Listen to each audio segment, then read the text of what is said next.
The Philips Fidelio X2 is the second iteration of the widely popular X1 model. The X1 was admired for its bassy, yet quite linear overall sound signature that brought forward the technical abilities of an open back and merged it with the bassy sound signature of some close backs. This created a wonderful and unique experience for the modern day audiophile, but the Fidelio X2 changes this up and heads towards a more neutral response.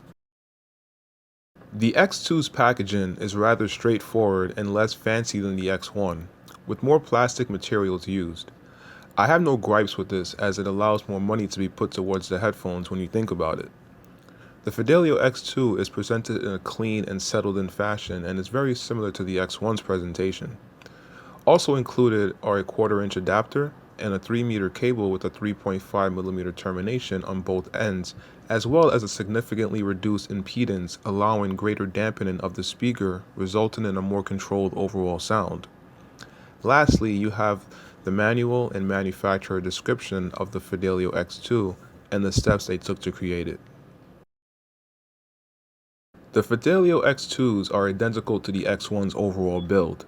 It uses the same beautiful construction of primarily aluminum and leather that puts many headphones that are more expensive to shame.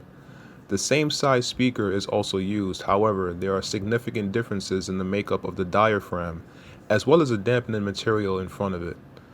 The ear pads are still those teddy bear-like velour pads that just engulf your ears in luxurious comfort, thanks to the memory foam integrity. They fit around my ears easily and just disappear after a while.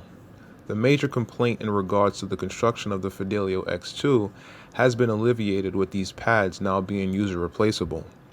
They snap off the 4 mounted pins quite easily and should extend the longevity of this headphone as a result. The speaker is angled just like the X1, which provides a more natural sound wave delivery to the ears and thus creates a more natural soundstage. The headband uses a hammock design, which is probably the most comfortable way of distributing the weight of the headphone around the top of the head and minimizing any pressure points.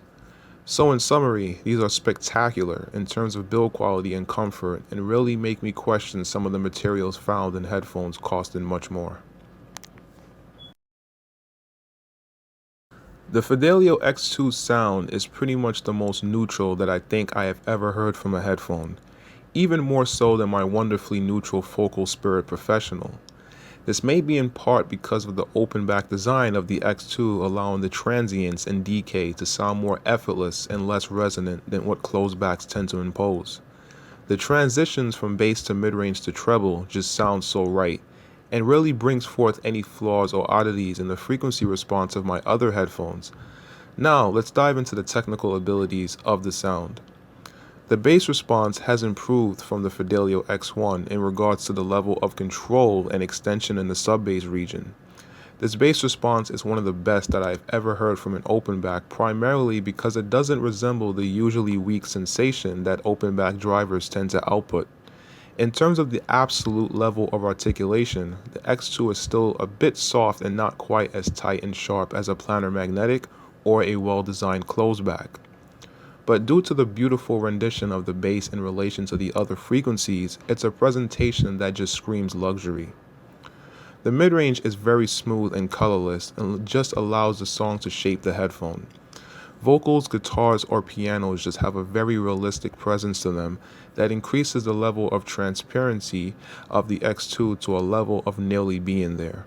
There's little to no grain to be found here, and it's a welcoming improvement to that of the Fidelio X1, which also has a very colorless mid-range but was ultimately hindered by the narrow 9 to 10 kHz peak in the treble that brought forth some stridency to the transients in the mid-range. The treble response is where the X2s bring forth the biggest improvement over the X1. Just like the bass and mid-range, the treble is equally well proportioned and integrated into the presentation. There's less lower treble and more upper treble than the X1, resulting in a more spatial sound that incorporates less of a raw and grainy composure. As a result of this, vocals in particular sound just that more convincing and organic. The treble variation also helps the X2 create one of the best soundstage experiences I have ever had from a headphone.